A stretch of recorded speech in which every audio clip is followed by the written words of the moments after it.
MP film में आपका स्वागत है। अगर आप चाहते हैं एमपी फिल्म के गाने सबसे पहले आपके पास पहुंचे तो सब्सक्राइब वाला लाल बटन दबाकर हमारे चैनल को सब्सक्राइब करें।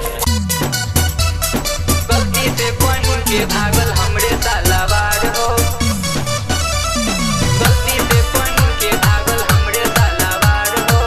Music by Gaurav Roshan. गलती से पढ़ के भागल हमरे सालावार हो। मिलेला बोलौले रही राते अपना यार के, वही बेरा बहरी के उ आई चरच बाड़ के, वही बेरा बहरी के उ आई चरच बाड़ के। मिलेला बोलौले रही राते अपना यार के, वही बेरा बहरी के उ आई चरच बाड़ के। हड़बड़ में उ गड़बड़ भइल रहे पुरान हारो, हड़बड़ में उ गड़बड़ भइल रहे पुरान हारो। गलती से पहिन के भागल हमरे सालावार हो, गलती से पहिन के भागल हमरे सालावार हो। गलती से पहिन के भागल हमरे सालावार हो, गलती से पहिन के भागल हमरे सालावार हो। चोर चोर कह के हाला भइल सुना पूरा गाँव में, कंपन होखे लागल हमरा सर से लेके पाँव में, सर से लेके पाँव में।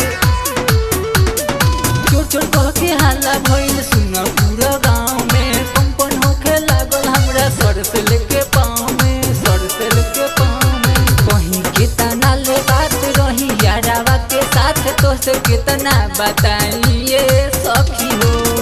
कहीं कितना ले बात रही यारावा के साथ, तो से कितना बताइए सखी हो। हड़बड़ में उ गड़बड़ भइल रहे पुरान हार हो, रहे पुरान हार हो। गलती से पहिन के भागल हमरे सालावार हो, गलती से पहिन के भागल हमरे सालावार हो।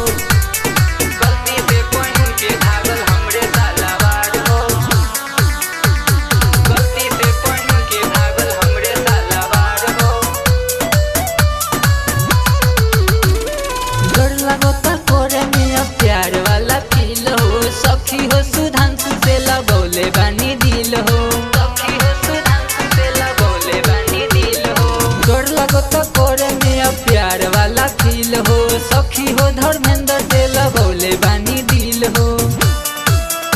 अब मिले नहीं आइब मौका मिली तो हम जाइब, अब मिले नहीं आइब मौका मिली तो हम जाइब। अंशु जनी है तो होई बड़ी दासा हो, हड़बड़ में उ गड़बड़ भइल रहे पुरान हार हो, रहे पुरान हार हो।